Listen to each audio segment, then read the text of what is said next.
Welcome to the Quantum Guide Show, where you will find interesting guests and discussions about cutting-edge topics to assist you on your journey.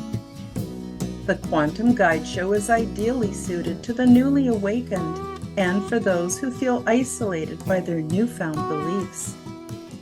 The mind, body, and spirit thrive when we have a mission, and there is no greater mission than to become the change that we wish to see in the world. So hit the like button, subscribe to my YouTube, Odyssey, and Telegram channels, and share this show with your friends.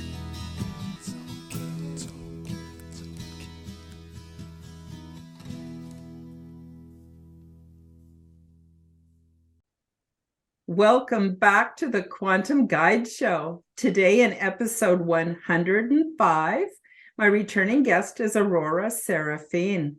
Aurora is the founder of Divine Alchemy Temple Arts, a spiritual healing art practice offering numerous ways to heal and grow, both in person and remotely. She is an integrative holistic healing practitioner, unifying many modalities and sacred traditions. We're going to go into that a little bit today. With a lifelong sensitivity to energy and the other realms, Aurora naturally gravitated to the healing arts. In 2007, she co-founded a healing, training, and event center for subtle energy practices and paradigm-busting gatherings. She is an essential oil alchemist, massage and body worker, intuitive healer, and advanced energy worker. Aurora is also a hypnotist, conscious musician, deep trance sound healer, and vocal alchemist. In 2013, she developed a sound healing technique called Synambulism Divine Entrainment, designed to support people in accessing specific brainwave states through frequency and guiding them to source-generated healing by creating new neural pathways. Aurora is also a writer, speaker, mama of two, and an advocate for the organic, high-vibe living and spirit-directed pregnancy and birth. She is an avid researcher of ancient texts and traditions and loves bridging the worlds of science and spirituality through the quantum. It is Aurora's commitment to align with the inner divine to support herself and others in becoming the most tuned in, radiant versions of themselves, awakened to the reality of heaven on earth. And today we're going to talk a bit about hypnosis and how this actually can also work as a healing modality.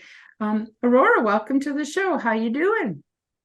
Thank you so much. I'm so happy to be here. And yeah, I'm doing great. How are you? I'm good. Actually, I'm doing better than I did last year, but I think part of it is the weather's been uncharacteristically warm. And I got big spiky cleats on my boots now, so I don't have to worry about slipping and falling. So I've been able to go out for a walk every day. And oh my God, what a difference. What an incredible difference that makes. So I'm going to stay on top of that. Yeah. Nice. That's definitely huge, especially in today's, shifting world and energies. It's so important to connect with the planet, I think, right now. So being outside is like so healing just to keep us attuned to all of that. It really does. I mean, think about it. If I'm spending, I'm in Red Deer, Alberta. It's very cold here for 4 to 6 months out of the year normally.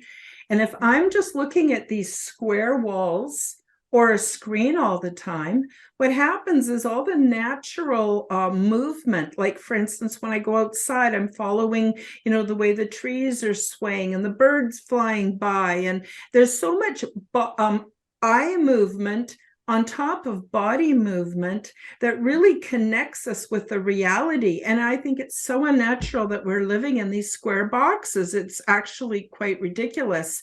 I mean, even the Inuit people build themselves circular or like half sphere homes and stay perfectly biologically warm. And I know we have the technology to do that too, but for 100 years, we've been using the same old stupid washing machines, the same old stupid stoves, the same old kind of cars, and living in square boxes. Anyway, I won't get onto that. I'm getting off topic.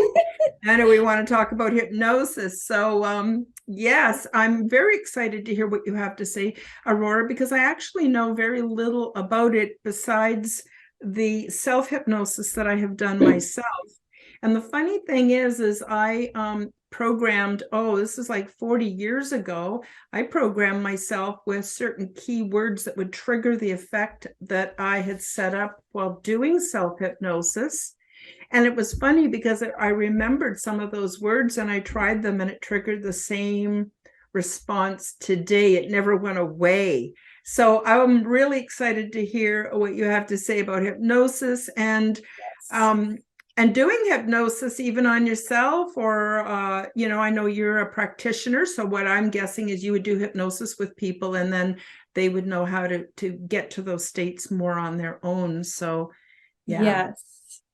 Yes. So let me just take a note of that, because that's exactly what you're totally on point with that.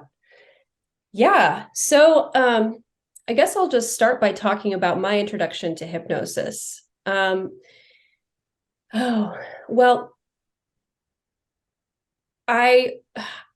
introduction to hypnosis actually started years back when I was doing body work, I would say. I mean, even before that, I think we all have an introduction to hypnosis, because hypnosis is really just allowing the body to rest and allow the mind to sort of slow down and shift its brain waves patterns into a more harmonic state where you are in heart-brain coherence.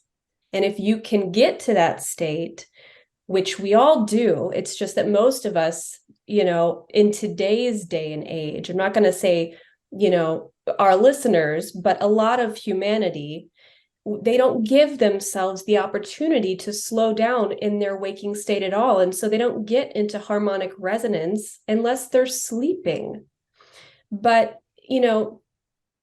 so what my objective is to help to, like you're saying, help people to retrain themselves to drop into that space very easily and naturally, so that you can be in that state no matter what you're doing, so that your whole day can be a walking meditation or a walking, divination, so to speak, because I think when we get into that state, there's far more clarity.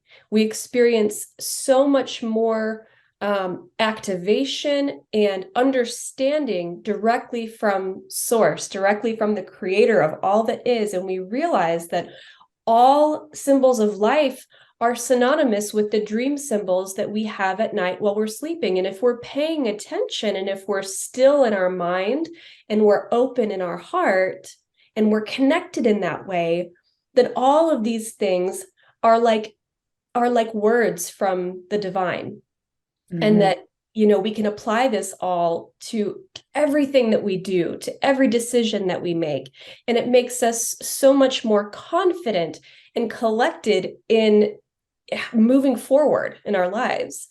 So my introduction really started getting ignited when I started practicing body work. And for those of you interested in some of the experiences related specifically to past life information, I did recently do a show with Dave in relationship to past lives. So we can perhaps share a link to that.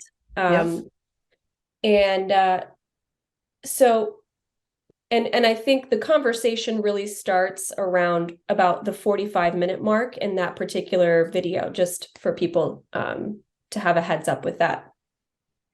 But so when I was going to school for body work, I started having all these kinds of spontaneous regressions. Now, these things were happening in little bits and pieces when I was a child, but the thing was, I had no frame of reference for any of it. I didn't really understand what I was seeing. I just thought they were random visions. When you're a kid, before you have that information, sometimes you just think it's my imagination.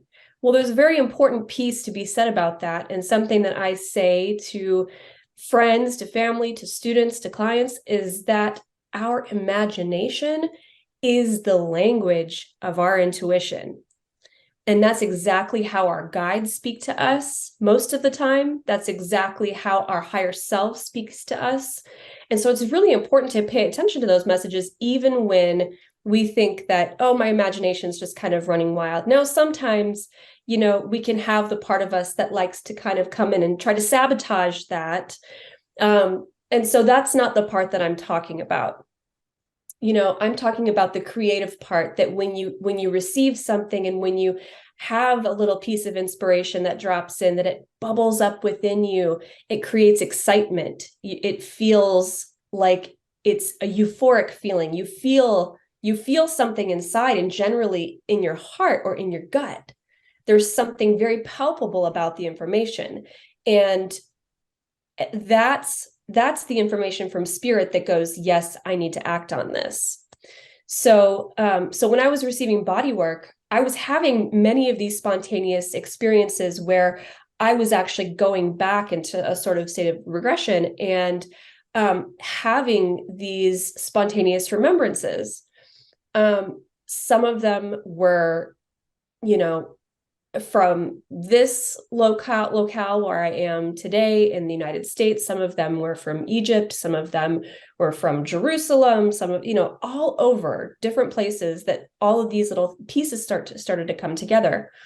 So more and more as this was happening, I was like, I need to probably explore this a little bit deeper and see what's going on, which led me to exploring more about past life regression specifically. So the other reason why I was really attracted to the field of hypnosis is because, for those of you who have seen some of our other episodes, I'm also an experiencer, someone who has had contact with other dimensional beings, or perhaps extraterrestrial, however you want to identify with that.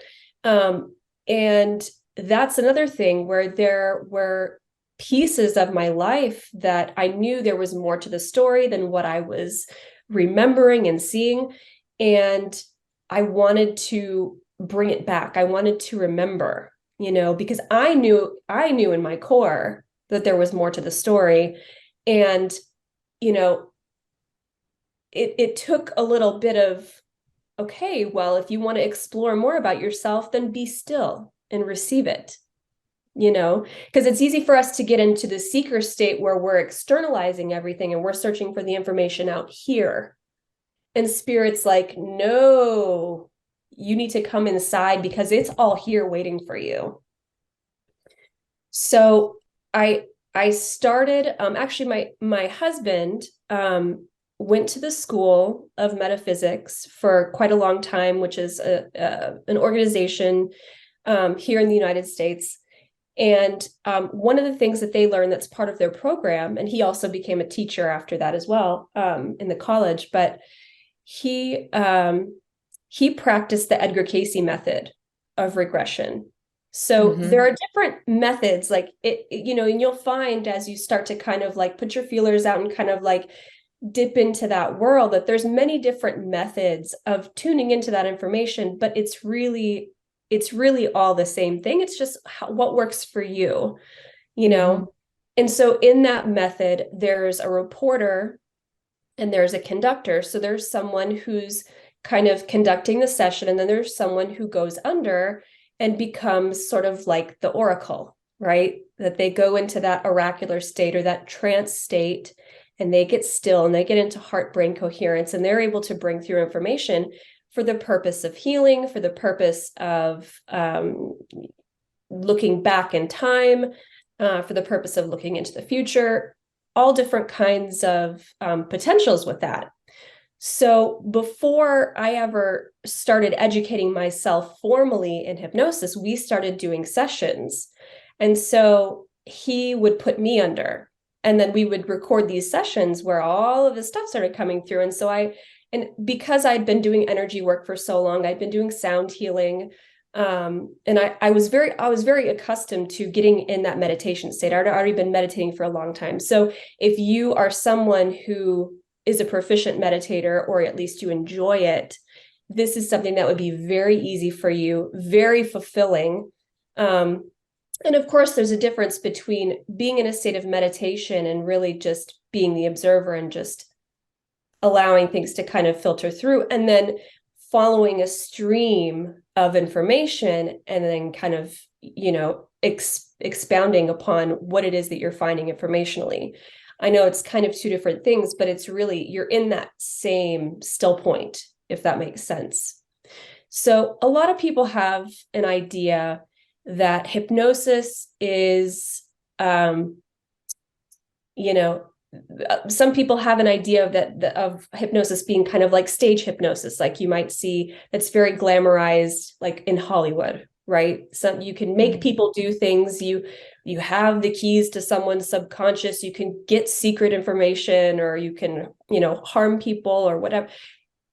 Some of that is valid, but you need to be conscientious of who it is that you're working with and understand that that is not the purpose. It's just that some people have misused it in a way for frills and show and corruption. But I'll tell you another thing is that every time that you look at the TV, that you're seeing advertisements, you're hearing commercials, they are putting you in an alpha brainwave state, to basically create susceptibility for you to just sit there and absorb all of these subliminal messages and programs that they have available, constantly streaming into the minds of conscious beings. So, I don't want to, go in too many different directions at once, but it's really important for people to understand our sovereignty with our consciousness, and our responsibility to, be masters of that field, and to pull our energy and awareness back as often as possible, so we don't get lost in that, because it can win people over.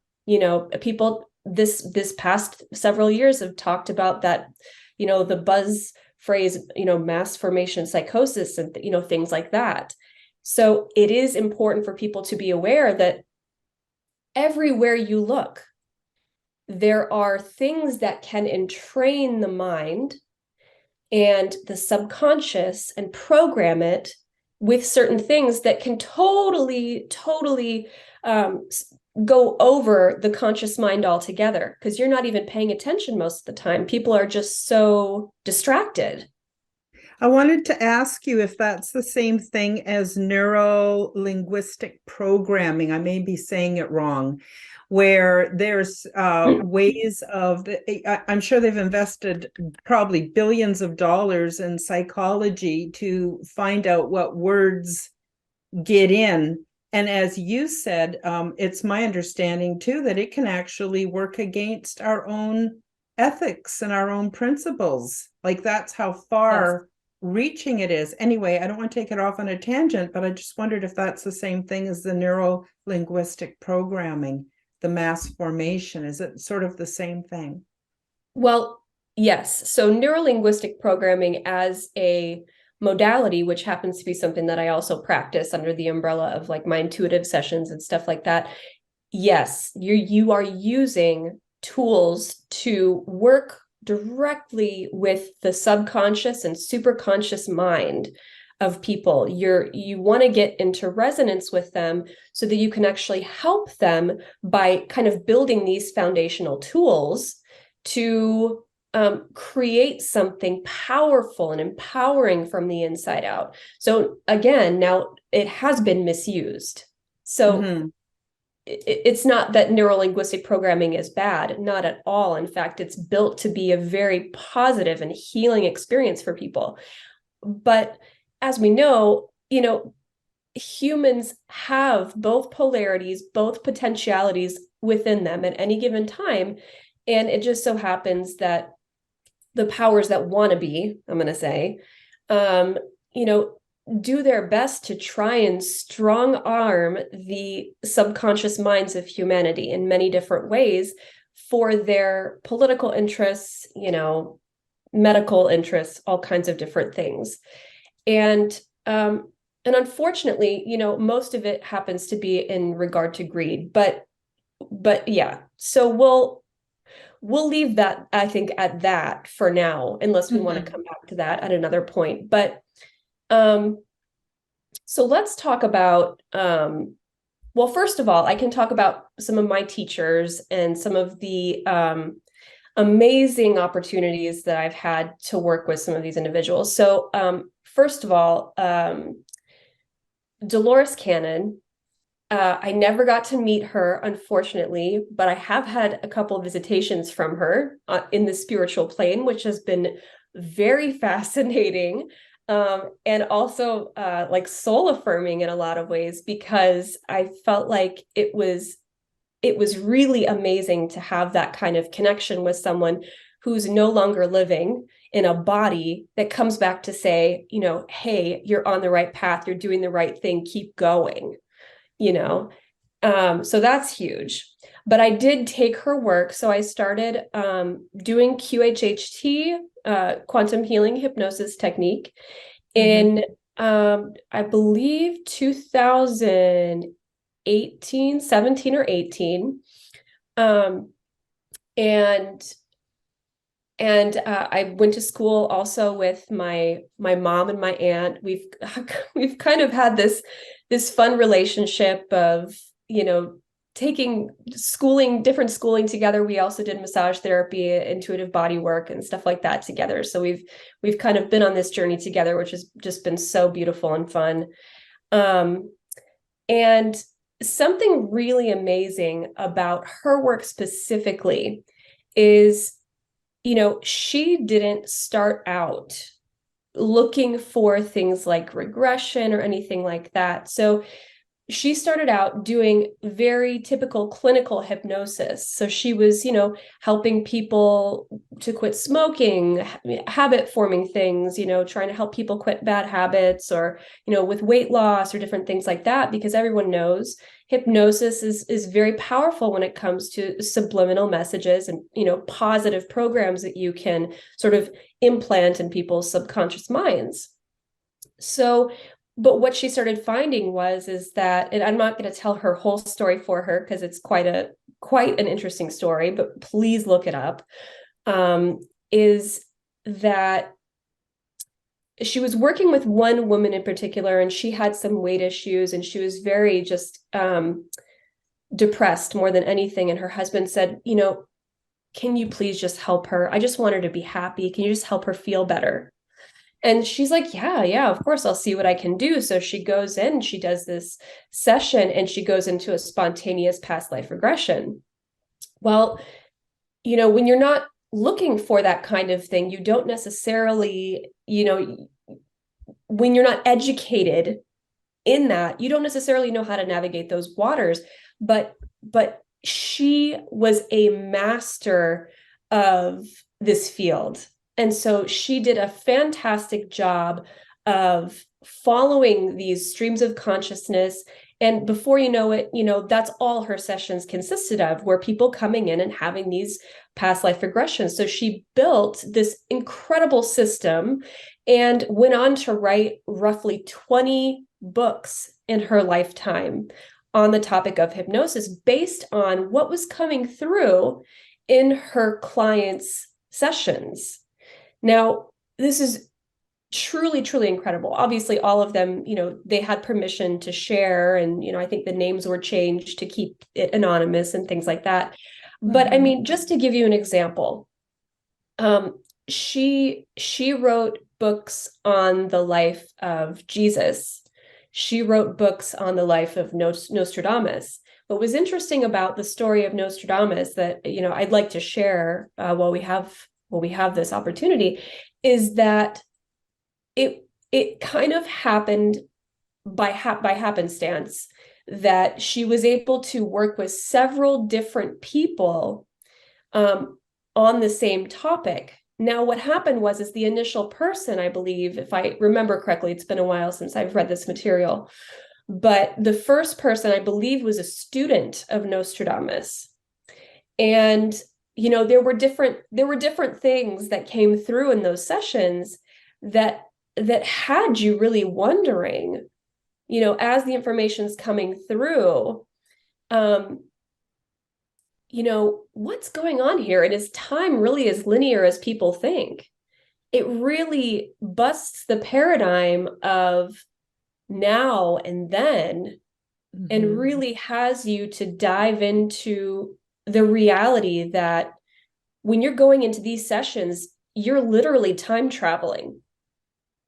That there is no separation between now and then, and that, all of that has the potential to collapse into the present moment if we're willing to sit with it.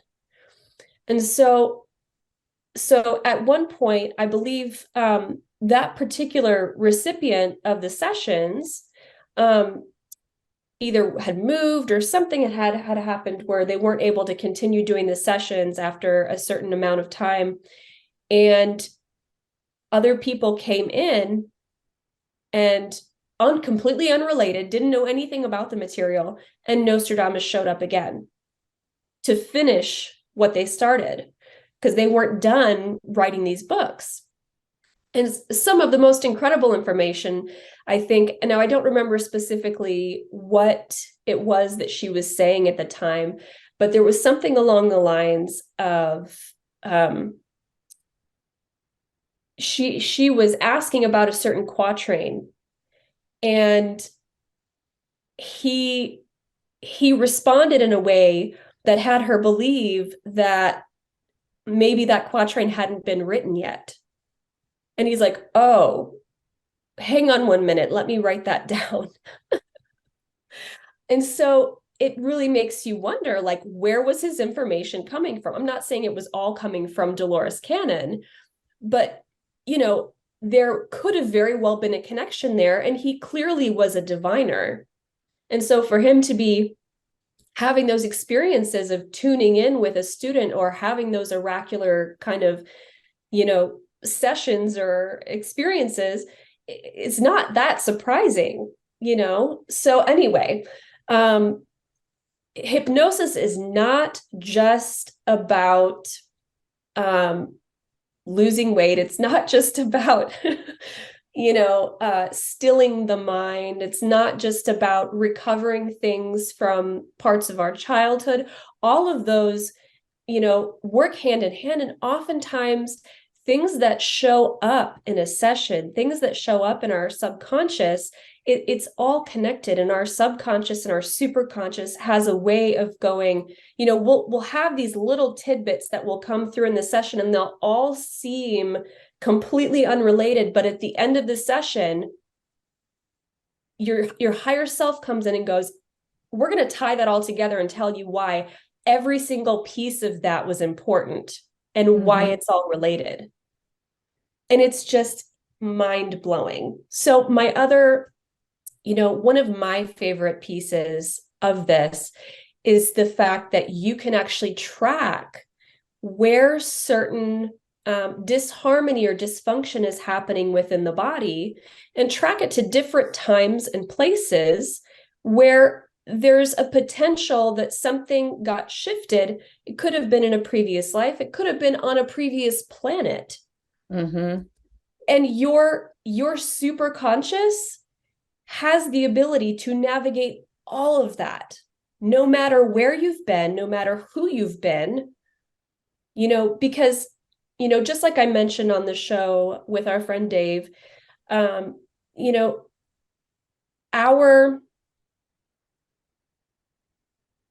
mind is not subject to just one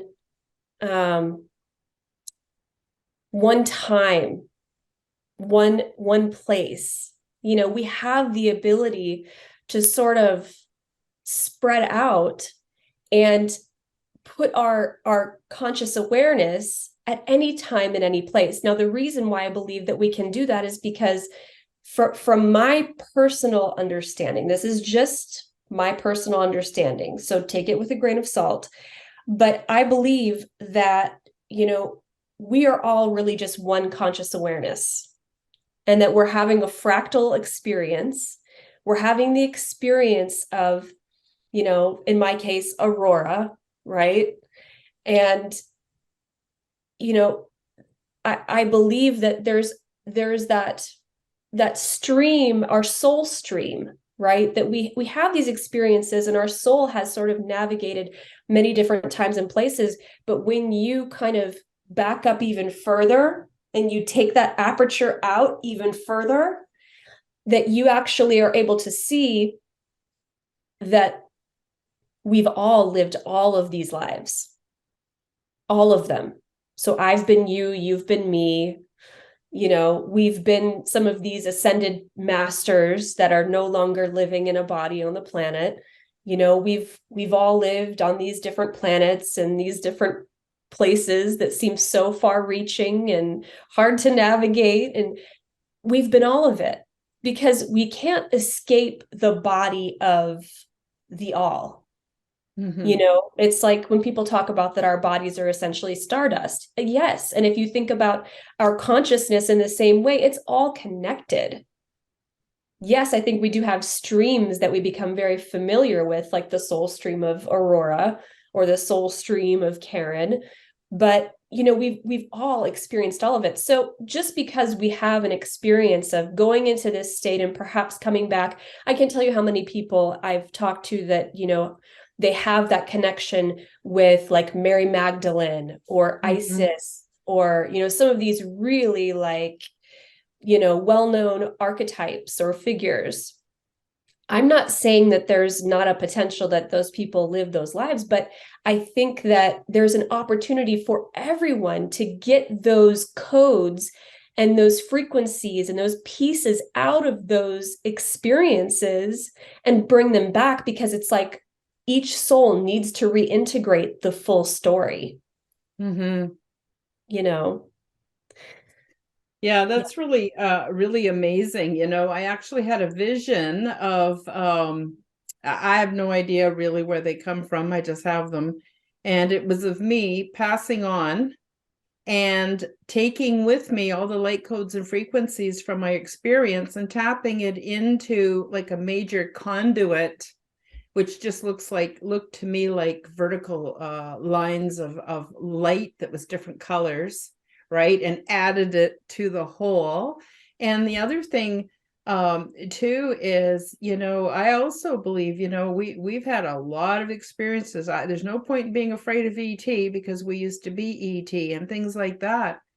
But it also, another thing that resonated with me is what you said about how we are all part of the same thing. So you can look at it as a hand, and we're each one a finger on the hand. And that's why we're able to tap into all things.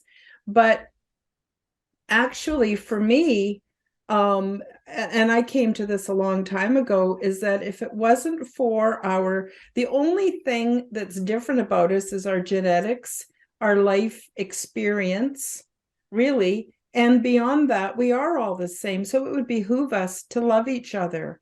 And that's why I think self-love is so important. I think hypnosis could even be used to establish a high level of self-love, because until we love the self, it's very difficult to love others. And it's a template that works. It's functional. And so anyway, yeah, sorry, I didn't mean to take you off track. It's just that I also have seen all kinds of evidence that we actually are one. And it just really removes the fear. There's so much information that makes us happy and feel good, but we're not going to find it on the local TV station, and we're not going to find it in anything mainstream, because those forces depend on a consumer society. Anyway, I'll just stop there, because otherwise I'll go on and on. But anyway, please do continue to tell us about the benefits. And I loved what you said about the time travel. That's true. Once you're there, you're there. Absolutely. Very exciting stuff. Yeah, one of the things that Dolores specifically in her work would talk about was, the state of synambulism that people get into. And uh, so what that refers to is, in her work specifically, now they'll teach you that synambulism is synonymous with becoming the other person, where you essentially identify with whatever it is that you're seeing so fully and completely that you're having an emotional response to the material that you're seeing. And I mean, this happens almost every single session. People will be overwhelmed with emotion because it's like, oh my gosh, I remember this, and like tears and joy and grief and whatever's coming through. There is a full-on connection.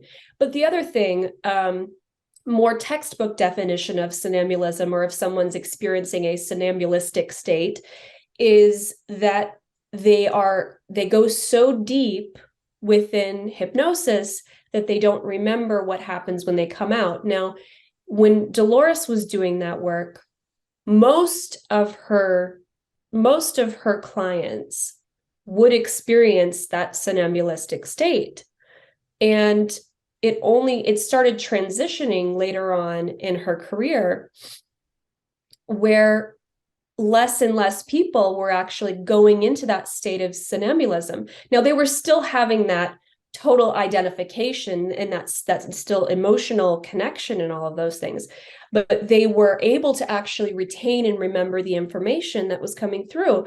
And the information that was coming through about that was telling her that the reason why less and less people were going, having that experience of not remembering, is because as consciousness was evolving, we have less of a need collectively to sort of knock people out in order to accept, what they're seeing and what they're experiencing. Because some people are so hardwired, they're so, they've got their four walls built around them in terms of their belief systems, and they are living inside the box of their religions, of their, belief structures, their paradigms. And they absolutely do not want to get outside of that box because it's their safety zone. And I have no judgment for people that are in that place, but to see those four walls dissolve for people is something miraculous. It's absolutely magical. But now, because so many people so fast are waking up at a speed that is incalculable, it's like, people are just like on the ascension process, and it's happening so quickly that people are no longer in a space where they're so disconnected from their higher selves that they're afraid to hear that information or see those things and remember it. Now, everyone's so connected to that information. We're having spontaneous past life remembrances in the middle of having conversations with our friends. So that is the same as, going into hypnosis. It's just that, when we're creating the container to dive into that session together, it's more structured, and it's, we're more focused on what it is that we're actually doing. But we have that capacity and that ability, no matter who we are, where we are, what we're doing, and that's the tools of, exercising these muscles that I love so much, helping people to retrain that part of their brain to dive back into that trance space, so to speak, so that you can access, alpha without any trouble at all. You can access theta without any trouble at all, and you can go on a walking meditation in the middle of like having a theta brainwave state, which most people would say, oh, that's impossible. You can't do that. You can't go for a walk and remain in theta. You can. Yes, exactly. And that is, generally speaking, the theta brainwave state is what most people experience in between their awake state and sleep state, which, sleep state, you're generally going into delta, where you are in a restful, unconscious place, or you have active dreaming. Now, you can access that state in between there. And that's also where you can access things like astral travel, lucid dreaming, or highly visionary experiences. Now there's something else magical there too. And that is that in that state, we often go into DMT production. Yes. Between Thank you for saying that. Because, sorry, I didn't mean to interrupt, but thank you for saying that, because I have visions all the time. I do lucid, so it's easier for me to do lucid dreaming than it is for me to pay attention to a person talking to me. And I often wondered, am I leaking my own DMT? Check out my website and find many valuable resources. There's the 9 Steps to Quantum Health Transformation. This is a free, comprehensive online course.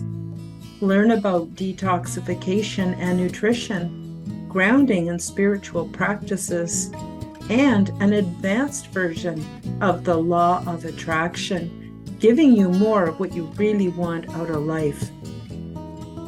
I also have my Zendomes Orgonite, which is my unique brand of orgone generators. They're ethically sourced and handmade by a friend of mine, and they're double charged for maximum effect.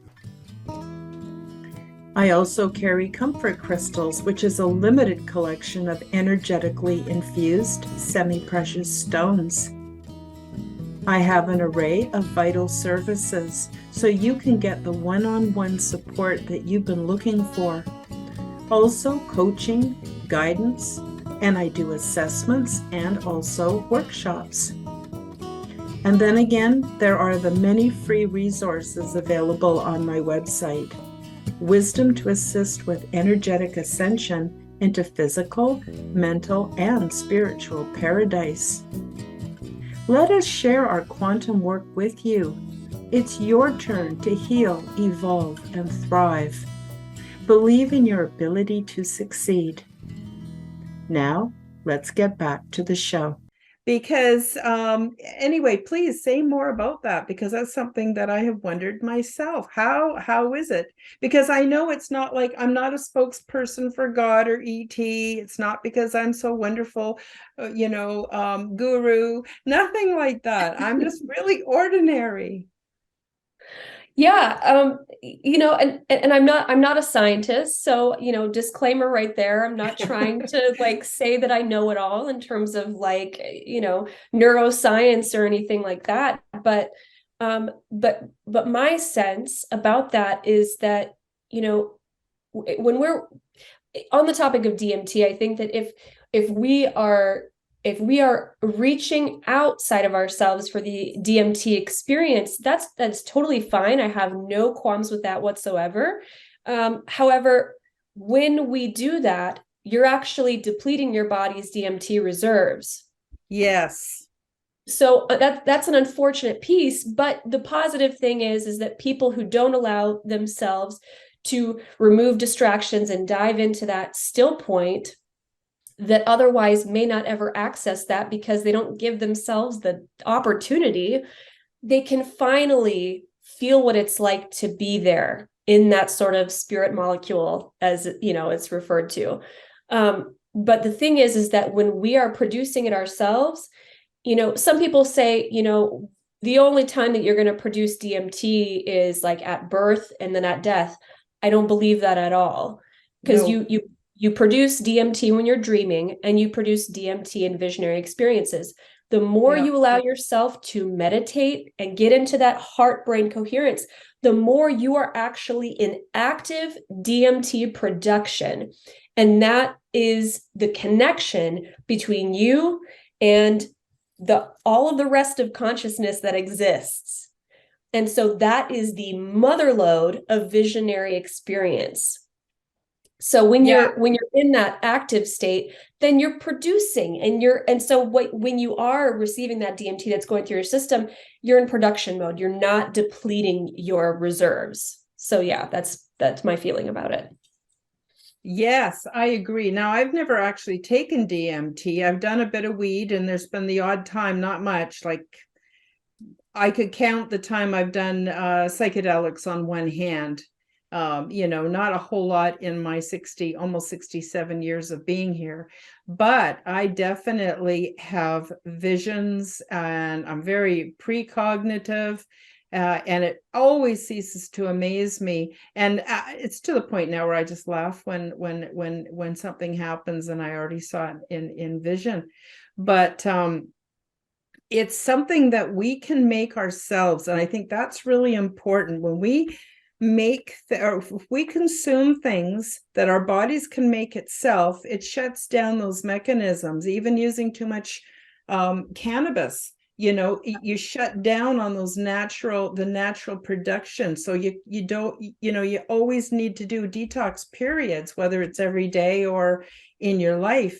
But the other thing I want to touch on, and you and I got into a big discussion about this before the show, we're going to do a show about this, guys, about food, because real food contains prepackaged, a perfect prepackaged delivery system for the precursors that we need in order to have healthy brains and in order to have healthy spirituality. So, for instance, if I'm eating foods that don't agree with me, which I did over Christmas, man, I got depressed, anxious, brain fog, and in that state, I do not have those visionary experiences.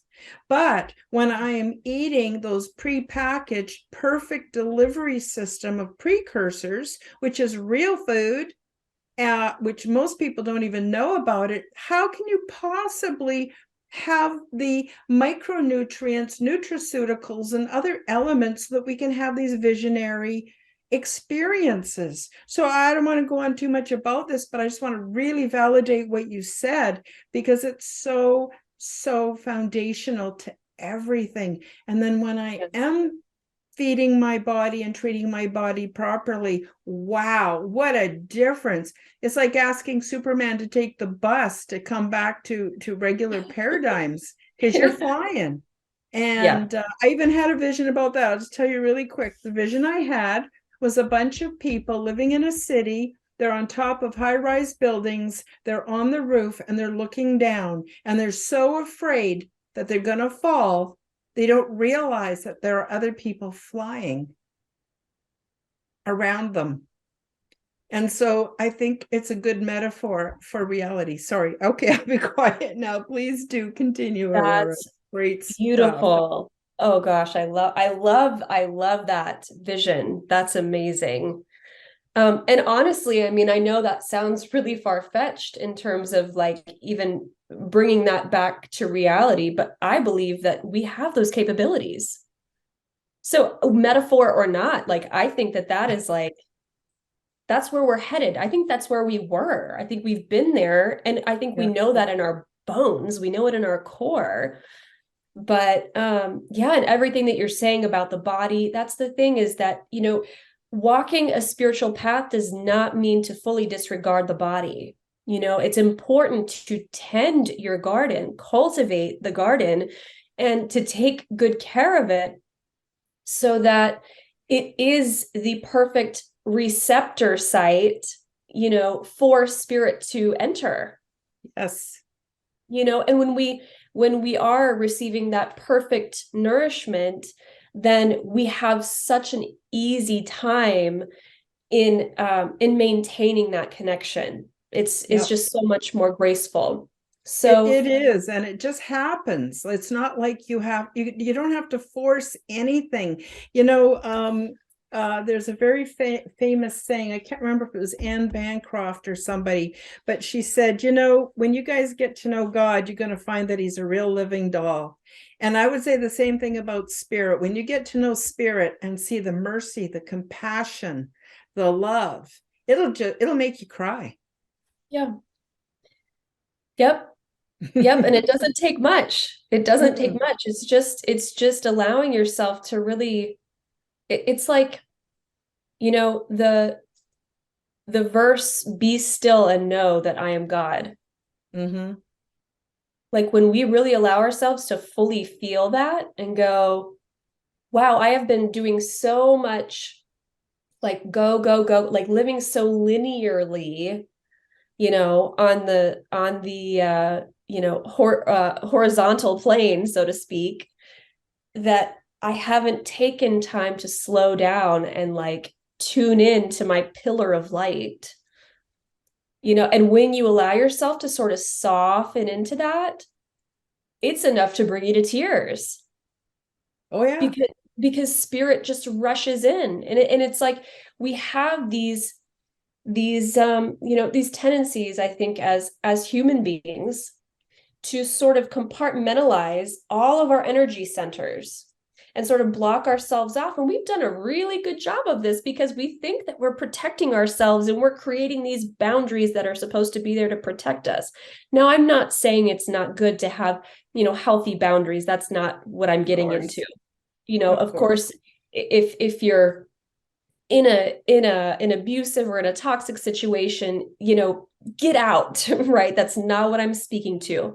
But what I'm saying is that we've built these walls around us because of the different wounds and experiences that we've had, and so it's like almost within each and every chakra, sometimes we'll have these sort of protection mechanisms. And if we don't work on dissolving those and softening, then we can't let in cosmic intelligence. We can't let in universal love.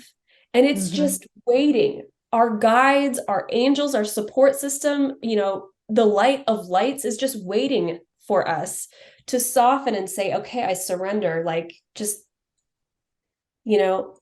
I'm letting you in now. I'm letting it all in.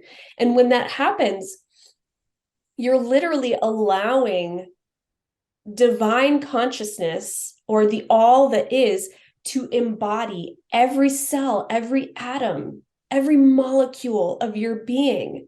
And it's like the lights start to turn on from inside of you. Insights start to happen. Pieces of you start to return that have, maybe you sent out because you're afraid that it was going to get hurt. This is how we have, like, soul fragments split off, because we have these experiences of trauma and wounding where parts of us, are sort of fractioned. And so we have that experience of stillness and openness, and spirit rushes in, and we're collecting our energy again to remember the truth of our wholeness, of our perfection, and of who and what we really are. So I've just experienced so many amazing things through this work. I've also had the pleasure of studying under Antonio Sangio and Alba Weinman, who are two other really, really incredible hypnotherapists. And his work, introspective hypnosis, is based on Aurelio Mejia's work.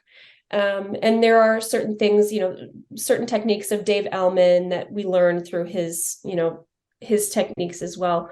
And what I love about his work too, specifically, he focuses on spirit releasement and things like that. And so, some people in the spiritual community really want to go through the spiritual bypassing and say,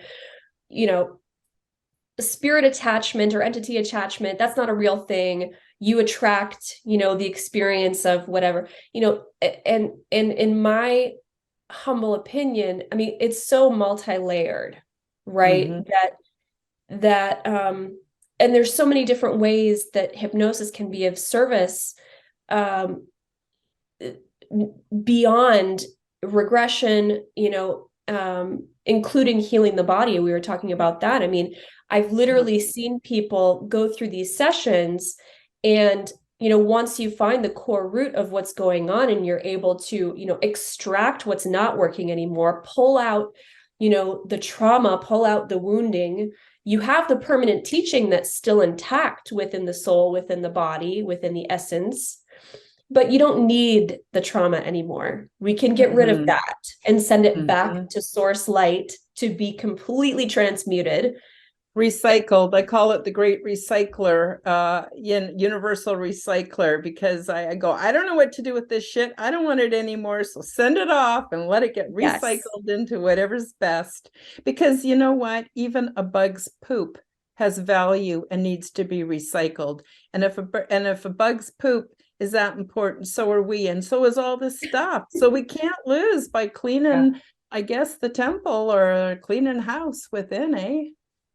Yeah. Sorry, it was probably not a good analogy, but No, I hear what you're saying. Yeah, it is. I mean, we do need to understand, the inherent value of everything, really. And I think that's one piece that really, I think, drops in for people in these types of sessions, because there's a connectedness that you suddenly feel to everything. And so that's where the clarity comes in. That's where the understanding comes in, the compassion. Suddenly, things that you never really considered or thought of before, you now have a broader understanding of, because in that space, you're feeling and understanding that connection between you and that thing, or with all things, including, like what I was mentioning with like spirit attachment, for example, and regardless of how it happens, we may manifest, something based on our belief systems or paradigms, but regardless, we're still manifesting the opportunity, whether it's a pre-existing disincarnate soul that we're having that experience with, or it's something that we literally created out of the ethers. But the point is that when you're in that state, so many people in the spiritual community, will tell you, when it comes to spiritual clearing and space clearing and things like that, that you have to go about it in this really like, you have to be aggressive and, cast out, blah, I don't subscribe to that. I think that all life is sentient, and all life deserves respect and deserves unconditional love. And even if there is a soul that is attached to another human being and is causing them problems, there's a reason why they're there. They may not know any better. They may not realize that they have an infinite supply of love and light available to them. And so they think that when they see this sort of lighthouse beacon of a person, that's the only way that they can get the love and compassion that they've always been searching for. And so it's important to approach those things with love, with tenderness, and with compassion, just as if you were dealing with your own client, because it's an aspect of them on some level. So that's something that I think that's really beautiful about the work, specifically the introspective hypnosis that I've been through, is that, you're approaching it from a totally different place, from centeredness and compassion, that I think makes all the difference when it comes to making this work effective. Because otherwise, if you're just going in there trying to bulldoze through people's subconscious minds, you're not going to get very far, because it doesn't create rapport. People won't, it's hard for people to like open up and to fully explore and to let you into those deeper layers if you're not tending that garden with them in a very loving and compassionate way. And so, getting into this work, it's like we realize our responsibility and accountability as creators for everything that we say, everything that we're thinking, everything that we're feeling, that we're always in the mode of creation, always. And we have the ability to create and witness miracles. And guess what? We are every single day of every single moment creating miracles. It's just that, most of humanity has become so numb or desensitized to that they don't even recognize the magic and miracles that are in front of them. The fact that they're living in this incredible omniversal realm of infinite possibilities, and still people are like, I want to see more. Show me proof. It's like, wake up, people. But if they want proof, all they have to do is ask for it. That's what I did. I mean, for the longest time, Aurora, I thought it was crazy because nobody else I know thinks the way I do. And thank God now through the internet, I've been able to find my kindred spirits. But before that, I just kept thinking, internalizing my own oppression based on what I was experiencing externally, right? And so I kept asking for proof. I got it every single time, and in the most amazing ways, things just in the most amazing ways. And so I'm really aware of how magical life is. And part of why I want to host the show and continue to do so is to help other people see all the amazing ways that we can enter the quantum and exit the construct, because there's nothing life-giving, there's nothing good comes from the construct. Yeah, material crap that you need to have the money to buy, and then you need money to insure it, and you need money to maintain it, and you have to clean it, and you have to take care of it, and then would you even have time to actually use it? And here we clutter. And I'm not saying material things are wrong or bad. I like the things that I have, my creature comforts, but there's so much more. So Aurora, we still have a few minutes left, but I just want to sort of summarize. It's my understanding from our discussion today that people who have health issues can benefit from hypnosis. They can even find out where that all started from that's affecting the physical today, because a lot of physical discomfort is just the frequency left over that hasn't been discharged yet, right? That you can help people with emotional problems. We know you're not a doctor. We're not making any medical claims here, but you can help people with their emotional stuff and certainly their spiritual stuff, because you've got so many skills in so many areas. You can even augment the hypnosis therapy that you do with recommendations on sounds and other frequencies that can help people. Really, truly, it's shamanic. Really, what you do is shamanic. And but then people can also use it if they're curious about their ancestry, about ET contact, experiences that they know they've had, but they can't quite remember. I'm understanding that you can use hypnosis to help people get on a more successful track in their life, to get more of what they need, because you're interfacing with the subconscious and the superconscious. And as you and I both know, the whole system is really based on love. Why wouldn't we have the things that make us healthy, happy, and in love with each other? Have I missed anything? Is there anything else you want to talk about in the realm of hypnosis and what it can do for folks? Well, you pretty much did a fantastic job of summarizing all of that. Thank you so much. I think, for me, some of my favorite work is really people that are coming to me who are on the path of ascension. They know that's what they're here for. They know that's what they're here to support humanity with, and they're really committed to it. And so, it doesn't matter where you are, how far into the game or how far into the journey you are. If you're aware of that, if you have the yearning to really develop that muscle of spirit connection, and, for me, it's my favorite tool to blast open your intuition. Because if you can get in that state of retraining your brain, how to get into theta, how to be open to receiving information, it's like training ground to remembering your oracular nature yourself. So you are literally like reawakening the oracle from within. And in that state, then any piece of guidance that you need, and especially in these times of transformation, of shifting, we're I think approaching it in the midst of many different potentialities for magnetic shifting to solar events. There's many different things that people have seen and felt as potentials and possibilities for how we are going to experience, the continuation of this, or the culmination of this ascension process for ourselves and for the planet. You're able to receive that guidance with grace and ease in a way that keeps you in your heart, keeps you centered, keeps you out of fear, and so that you're not swaying, you're not vacillating in your knowing. You are dialed in 100%. And that doesn't mean that we're going to stay dialed in 100% all of the time. Takes practice. But it's practice, exactly.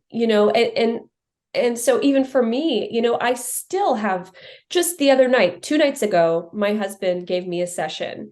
So I still do this, and I do it for myself. So when you asked me in the beginning of the show, do you put yourself under? Yes, I do. Do I record it? Yes, I do. Sometimes it's just, we're just receiving little tidbits throughout the day, or maybe like, if we're taking a nap or if we're going to sleep. So one thing that I'll mention to people that I think is extremely beneficial, that even if you're not interested in getting a session, but you are interested in doing the work and following this path, is, keep a journal and take the time to dive into this work.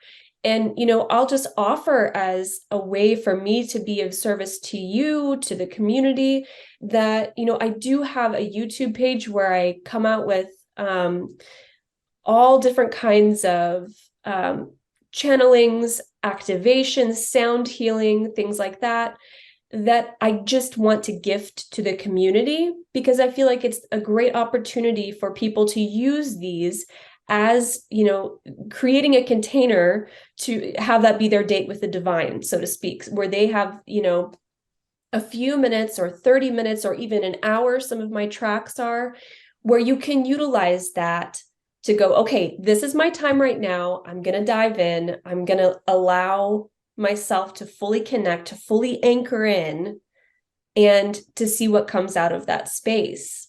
We have to, if we're not giving ourselves the opportunity to, attune with those incoming frequencies, then, we're going to feel all kinds of disorientation, So I think it's like any skill, like I went for a blood test. Yeah, this is how spirit moves me in my life. So I went for a blood test, and the woman who gave me the blood test, she was telling me that she was going to go back to college, and she was really scared and all this stuff. And I said to her the same thing I'm going to say now about this circumstance, is that if you know someone that can play the piano and it's just beautiful, oh my God, and you cannot imagine in a million years being able to have that kind of skill. Well, guess what? That guy or woman who's playing the piano, they started one key at a time. They took the time to practice every day. So they took time out of their schedule to practice every day. They took time to go to their lessons. They weren't missing them because of this, that, and the other distraction, and they persisted. And I think that life is a skill and it takes talent, but we all have it. We just have to practice every single day. I got to tell you, I'm to the point now where if I don't go into theta every day for some time, I get sick. I can't function. And whenever I'm stressed out, like if I'm really crammed for time and my heart's beating, I'm going, oh my God, how am I going to get all this done? If I tap into theta, I tap into the flow. When I tap into the flow, I control time. So time will last as long as I need it to last to get done what I need to do. It is the most coolest experience. People are all into video games and all of that. There's no greater game than the game of life. It's just the most magical and most amazing thing that we could do. And most people are completely missing it. And so that's why we're here to tell you folks, and please share this video, please subscribe. And check out also Aurora's YouTube channel. Aurora, why don't you spend a couple minutes telling the viewers where they can reach you and what kind of things on a practical level you can do for people, because it's just, to me, the most exciting and important work that we could be doing. Thank you. Thank you so much. And I really resonate with everything that you just said as well. Just so many beautiful gems in there. Yeah. So I can be reached on YouTube. My YouTube page is Aurora Alchemy, which is spelled ALKHEMY. Like I said, it's not just the sound healing that I have available on there. It's kind of a myriad of different things. So I have, there's all kinds of different videos, and I'm currently working on dialing them into more organized playlists. So hopefully I can get that accomplished.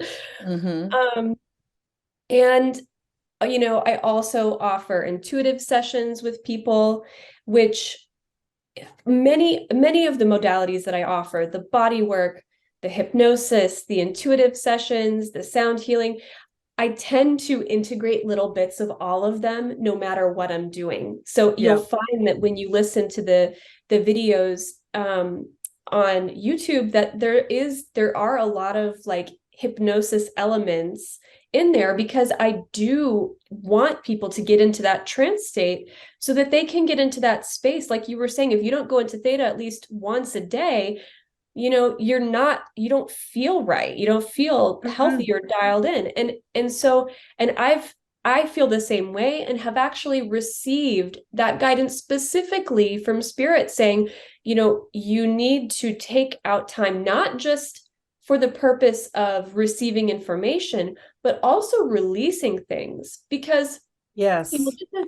This is huge. I think, when we get into that theta state, we are also in the mode of receptivity to spirit, where spirit can help actually move the body where it feels involuntary. And that's what, thankfully I've had the experience to understand what's happening on that level, at least, from a body work and sort of spiritual perspective. But, doing myofascial release, you kind of can understand that the whole fascial network, information highway, the whole cellular memory goes into these spaces where, things can kind of get twisted up, they can get adhered, we can be holding and creating all of this tension within the body. And, the fascial system has up to 2,000 pounds of pressure per square inch. So imagine the kind of tension and unnecessary pressure that we can be experiencing just from not ever allowing ourselves to thaw and unwind. And so getting into this theta space, you're also opening yourself up to the opportunity to allow spirit to move your body to release that cellular, trauma, tension, whatever is stuck within you, and then integrate more fully all of that's sort of been sitting in your sort of like your spiritual periphery that's been waiting to kind of integrate. I agree 100%, Aurora. One of the ways that I get myself into theta is I start by being aware of how much tension I'm holding in my face, just my face. And how much tension I'm holding in my head and in my body. And that goes back to just old school relaxation techniques, even if I need to. But usually I'm at the point now where I recognize it and I can drop it. And it's such a weight falls from my shoulders. But another thing I was thinking of that's super important is people are really suffering from burnout. And they're so burnt out. And it takes years and years to recover if you don't know how to do energy work, if you don't have an energy practitioner to help you. And so I think burnout is really, really common. And even worse, you can go into shutdown where all your senses just shut you right down because of this burden. So we hear about oxidative stress and how we need to take care of free radicals. Well, this is kind of like a psychological, metaphysical, I'm not sure what it is, because it includes everything, the body and everything, right? So I just wanted to mention that also all of Aurora's links are going to be in the description below, including several of the shows that she's done before on Quantum Guide Show, in case you want to catch yourself up, and the show that Aurora mentioned in the beginning that she did with my our mutual friend, Dave Petrella. Dave is also the co-host of Aliens and Astrology, and if you haven't seen that, you want to check that out too. And the other thing I wanted to mention is I got to tell you how I plan things. When I plan things, I put in the input and it's almost like it gets tossed like a salad in my subconscious. And when it's ready, it spits out the solution or the idea. The reason I'm saying that is because Aurora and I are working on a health conference coming up this spring. And I guess that's coming up really quick too, eh? And so I want you all to stay tuned for that. So if you haven't subscribed, do subscribe to Aurora's YouTube channel, my YouTube channel. You don't want to miss any of this really great stuff. So just before I let you go, Aurora, do you have any last minute things you want to say to the viewers? I appreciate you so much. Thank you so much for coming on this show. I just love it because I feel like iron sharpens iron when we're together, and it's great. I love it. I love it so much. And I feel like it's just soul food having these conversations with you, and it just totally lights me up. So thank you so much, Karen, for everything that you're doing, for the work that you're doing in the world. I love you, and I have so much deep respect for you, and to all the viewers and listeners, thank you so much for listening, for taking the time today, and for considering all this information. And you know, it really has the potential to be game changing. And so, you know, if you're open to it, just regardless of whether you're reaching out to me or Karen or someone else in your area, you know, even if you aren't looking for support in another person, please, I encourage you to take the time to experience getting into that stillness. That is where heart-brain coherence is built, and that is where our guidance is built upon. And you know, if there's one thing that I just want to, you know, support the whole collective with, it's remembering that we're not helpless, that we're not victims of circumstance, that we're not, you know, just being blown around by the wind, that we are powerful creators, and that, you know, life is meant to be a symphony and a dance of expression, of joy, and of creation, and of intuition, and that these messages are available, this direction and this clarity is available to us in every moment if we allow ourselves to access it. And so just practice exercising that muscle. I encourage all of you, because it will make such a difference in each and every day. It will make a difference in the health of your body. It will make a difference in the quality of life that you're living. And, you know, from that space, that it just spills over into your world. And for those of us who we want to make a big change in the world, you know, change happens it's an inside job, right? It happens from the inside out. And if we want to make the biggest changes, then, you know, going through our own personal transformation is the way that we make change, and that we impact other people and inspire other people to do the same thing. And the more that we activate that as well, you, without having to do anything to or for anybody else, you are activating that divine spark within other people by activating that divine spark within yourself. So that's how I'll leave it. Oh, it's fantastic. And so right on point. So right on point. I love you two so much, Aurora. Thank you so much for sharing your wisdoms and your guidance with us. Thank you to the viewers, because without you, I wouldn't even have a show. So I appreciate you all so much. Sending much love and light, and we'll see you next week on the Quantum Guide Show. Bye-bye, everybody. Thank you for joining us on the Quantum Guide Show. Become the change that you wish to see in the world. Subscribe to my YouTube, Odyssey, and Telegram channels. Like this video and share it with your friends. You can also find the Quantum Guide Show and my other podcast called Aliens and Astrology on the Forbidden Knowledge News Network. That's www.forbiddenknowledge.news. And while you're at it, check out my website, www.karenholtonhealthcoach.com, where you will find some amazing products and services and an abundance of free resources to help you with your journey. All of the links are in the description below.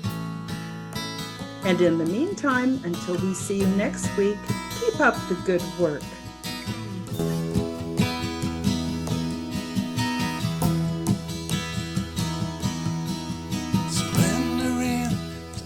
restlessness puts all my inner strife to rest. For time gives birth to hurriedness. It all makes sense, well, more or less. And the sages put me to their test. With heart and soul I do my best to find the answers to my quest. I wonder and I must confess, I don't know where it comes from, but I know it's okay.